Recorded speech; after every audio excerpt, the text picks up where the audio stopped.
I mean, it surprised me when you said you didn't think the market was overvalued relative to historical ratios, right? Well, you've got to crank in interest rates because everything in valuation gets back to interest rates. And if you take the U.S. Treasury bill now, which is, we'll call it 80 basis points, depends what maturity, that means the U.S. Treasury bill is selling at 125 times earnings.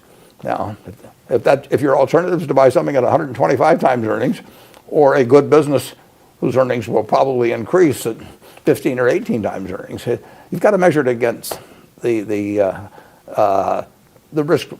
It isn't really a risk-free instrument, but the standard rate. And in 1982, the rates got up 15% or thereabouts, and that makes a lot of difference. I mean, you've got a choice with money. What do you do with it?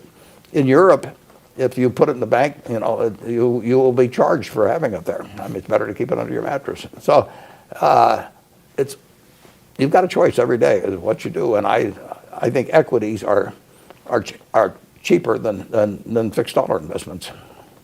Part of the reason that you've been so bullish on equities for many years at this point is the interest rate environment. Yeah. You've looked at interest rates and said interest rates are gravity on stock prices, and when interest rates are so low, stock prices inevitably are going to climb. Do you feel like that's a message that is getting through to people? It's one that you repeat again and again, and I always feel like I was watching a lot of the Olympics, and I felt like what they do in the Olympics is so easy. These guys sailing through the air and doing massive spins on the ice and turns. And then I read your annual letter and I think, oh, it's really easy to invest. And then I walk away and realize it's not that easy.